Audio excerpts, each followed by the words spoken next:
I wanna take you for a ride. Hey there guys, it's Kickscammer time! Oh yes, the show where we look for the absolute worst Kickstarters, Indiegogos and GoFundMe campaigns that have ever existed. Sometimes certain things happen along the way that change up the mentality of the people behind the campaigns, and sometimes the products end up not being as good as they promised, and sometimes you have people that literally open up the Create a New campaign for no other reason than to scam you. Yep, no matter how hard they try and convince you that it's real, it never was. It was always fake, and the only intention was to steal money from the vulnerable. Well guys, thankfully due to awesome communities in my own Discord detective agency, the Yiddish Kickstarters subreddit, and even the campaign's own comment section, the rather impressive looking Polar Charge was indeed debunked at every single step of the way. The campaign owners of the Polar Charge made this one quite easy for us. So many stupid mistakes get in the way of an easy 11,000 euros, which they was less than a week away from getting, by the way. And today, I plan to break down all of their mistakes in this Kickstarter's dumbest scam. Welcome to Slope's Game Room.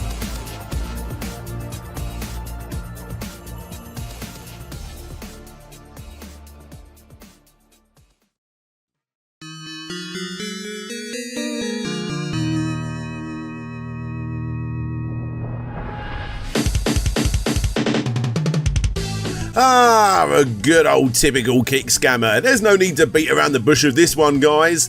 It's a scam, and there is simply no denying it. This is the Polar Charge. Now, we all have no doubt had a few of these wired USB charger banks laying around the house, right? They are still super clunky, of course, resulting in you needing to charge them up first, then connect them up, and then of course walk around with a big brick-like slab pulling down your Genkos. If only there was a way to get rid of the wire and still keep that phone charged in order to bring back the days of the almighty 3210, you know, to go half a day without having to charge it. Well, never fear guys, because Polar Charge is here. Roll the clip. Every electronic device needs cables to be charged, but now we introduce Polar Charge, the world's first true wireless charger. Polar Charge is the first distance charger ever made. Now you can charge your smartphone, your tablet, and every other device at distance. Also, it can charge up to 6 devices at the same time. This is Polar Charge. This is the future.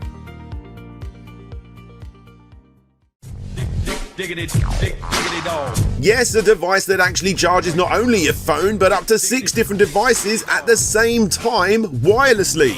To be fair, the video itself is respectably well made, not the best, but good enough to get it past that 7,500 euro goal, which it did in only 5 days. Now, the big question here is, how can a group of 4 people do what Apple, do what LG, Sony, Nintendo, and everybody else couldn't? Well, because they didn't. Let's break down the downfall, shall we? Coulomb's law was what they used to explain how this device would work, which of course was a way to mathematically predict the electrostatic force of attraction or repulsion between 2 forces. You know, when you have 2 positive magnets or 2 negative magnets near each other, they get pushed away from one another. And of course, when you have a positive and a negative near each other, they quickly connect. Well, Coulomb's law was a way to again mathematically predict the electrostatic force between them. You didn't expect to get a science lesson from a mid-30s wannabe rude boy YouTuber now, did ya? Don't worry, we'll end it there. Because all you really need to know is that the R in this equation is where you would put the distance between these 2 forces in order to work out the rest of the equation. And therefore, it obviously has nothing to do with the distance between this 3D printed plastic shell and your chargeable mobile device. It has nothing to do with the production of electricity by induction. It's like me telling you the mathematical equation of the radius of a circle and then using that information to wirelessly charge your phone. It's stupid. Anyway, it simply does not work like that. How does it work? Well, of course, nobody actually knows because nobody has worked this out yet. Well, not to this level at least, and if they did, you can very much expect to be living in a completely different world where energy companies would be selling you wireless electricity the same way that you build for Wi-Fi. It would be completely revolutionary and 100% wouldn't be needing Kickstarter funding, that's for sure.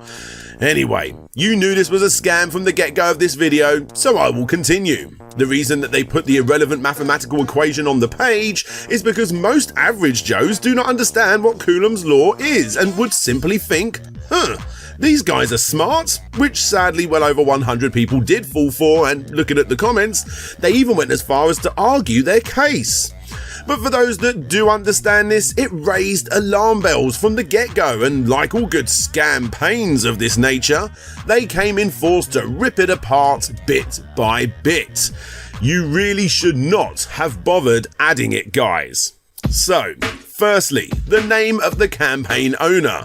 As predicted, almost no information can be found on this guy, other than the fact that he was from Italy, or so he says. However, when looking at the body of text in the actual campaign itself, another campaign with exactly the same wording was discovered from another guy, also in Italy.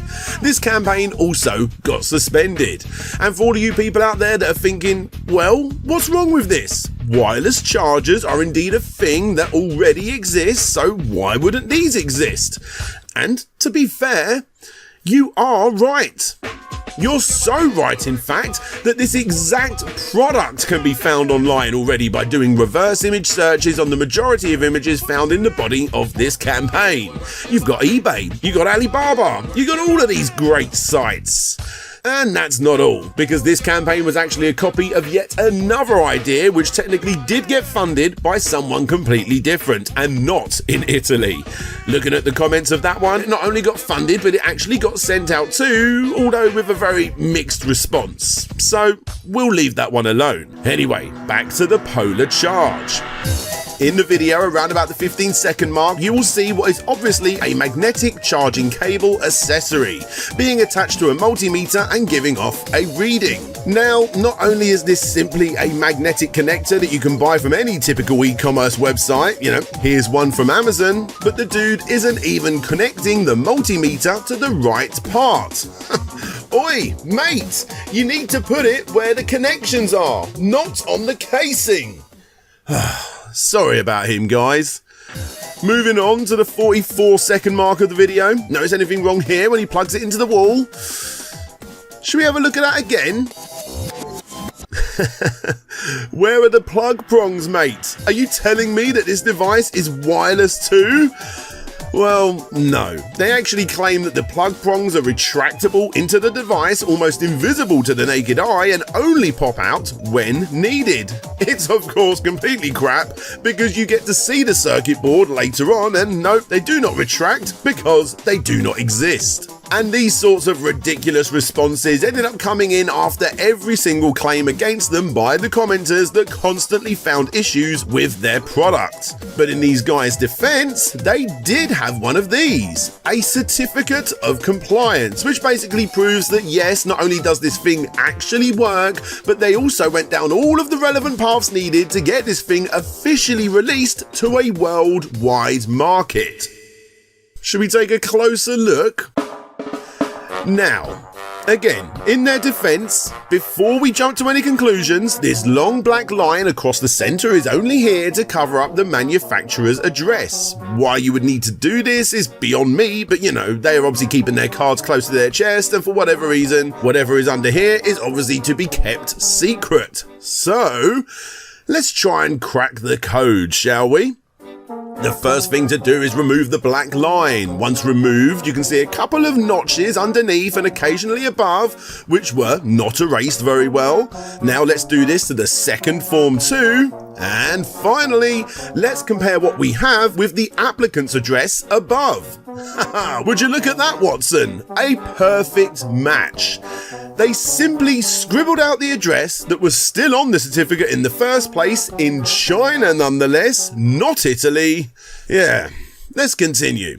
Above and below this address you can see the words Polar Charge and Distance Charger, although on closer inspection you can see that both of these lines of text are not uniform to the rest of the certificate, but instead are badly copy and pasted from other bold letters around the certificate. Good job, guys! And finally, when you think it couldn't possibly get any worse, the one thing that they didn't remove from these certificates was the ordering number. And after doing a quick Google search of that ordering number, it just so happens to be the exact same ordering number as a small single chain opener by a company called Link AYL. They didn't even remove this information from bang on in the middle of the document. What a bunch of numpties! And in case you was wondering, here is Link AYL's official certificate of compliance.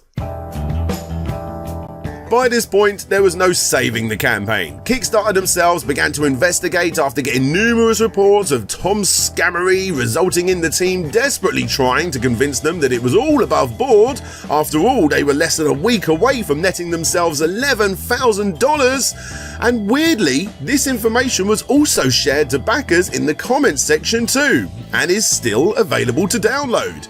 It of course doesn't really show off anything, and it still has hidden leads going off the screen and a circuit board that still is not connected to the actual power outlet itself. And thankfully Kickstarter saw through all of this crap, and it didn't take them long to suspend the project less than a week before they could do a runner with the cash, and of course for Power Charge to delete their account and run away too. But never fear, guys, because they came back yet again, this time to Indiegogo, the birthplace of all of Kickstarter's failed scams. Predictably, they even added flexible funding, meaning that they would have gotten whatever money was raised regardless of how much it is. All they had to do was not be caught out during the campaign's incredibly short 9 days. However, thankfully, the internet came to the rescue, complained like all hell, and the campaign was also suspended pretty much straight away this time. And what came next for the Italian scammers? Nothing. Absolutely nothing. These guys just simply disappeared without a trace, once again leaving close to 200 backers that don't know the ins and outs of this completely speechless and wondering to themselves why they all still have to charge their phone the old-fashioned way.